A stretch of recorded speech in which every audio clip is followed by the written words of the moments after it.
On l'appelait Oumar. Nul ne savait d'où il venait, ni où il allait. Il marchait de village en village, vêtu d'un simple pagne, son bâton à la main. Certains disaient qu'il était fou, d'autres juraient qu'il était sage. Mais partout où il passait, les gens s'arrêtèrent pour l'écouter, car ses paroles avaient le goût du feu et du miel. Cette année-là, la saison des pluies fut particulièrement rude. Les torrents avaient emporté les ponts et les toits fuyaient. C'est dans ce chaos qu'Oumar arriva dans un village perché sur une colline rouge. Les cases étaient pleines. Les fermiers avaient déjà accueilli d'autres voyageurs. Personne n'osait lui dire non, mais personne ne proposait rien non plus. Le silence pesait lourd, jusqu'à ce qu'une voix de femme s'élève. « Tu peux dormir chez moi, du moins, si tu n'as pas peur. » C'était Bintou. Tout le monde connaissait sa réputation. Elle vivait seule, et la nuit, des ombres d'hommes entraient chez elle. Le village la regarda s'éloigner avec Oumar, dans un mélange de dédain et de curiosité. La case de Bintou sentait la fumée et le parfum des fleurs sèches. Elle dansa, elle chanta, elle s'offrit.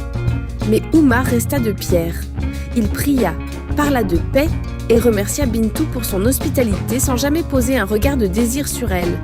Cette nuit-là, pour la première fois, Bintou sentit la honte la quitter. Un homme était chez elle, pas pour son corps, mais pour son âme. Les jours passèrent. Bintou changeait. Elle se leva tôt, alla au champ, cessa de recevoir les hommes. Le village se moqua d'abord, puis observa avec étonnement. Les parents de Bintou, autrefois honteux, sentirent renaître la fierté. Un matin, ils vinrent voir Oumar dans la case de leur fille. « Reste parmi nous.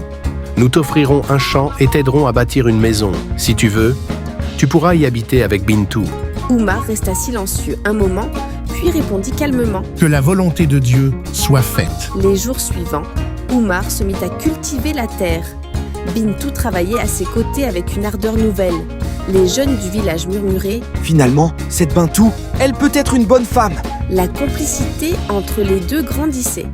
Un soir, alors que le soleil mourait derrière les collines, leurs regards se croisèrent plus longtemps que d'habitude. Ce fut le début d'un feu qu'aucune pluie ne pouvait éteindre. Mais tout bonheur attire l'ombre. Un soir, des hommes jaloux vinrent brûler le champ d'Oumar. Ils voulaient lui donner une leçon et murmuraient entre eux. « On n'épouse pas une femme déchue !» Le lendemain, le champ n'était plus que cendre. Bintou pleura, croyant que tout était perdu. Mais Oumar lui prit la main et dit doucement « Une terre brûlée donne toujours un sol plus fertile. Regarde en avant, derrière, c'est le passé. » Et ensemble, ils recommencèrent. Leur courage força le respect du village tout entier. Les saisons passèrent. Le champ refleurit, plus beau que jamais. Oumar demanda la main de Bintou. Les parents acceptèrent en pleurant de joie. Le mariage fut célébré sous un grand fromager, en présence de tout le village. Les femmes dansèrent, les hommes chantèrent. Et quand le soir tomba, Oumar murmura à Bintou. « Tu vois, parfois, Dieu envoie la pluie pour laver nos âmes avant d'y faire pousser l'amour. » Ils eurent beaucoup d'enfants, et leur histoire devint une légende racontée de génération en génération.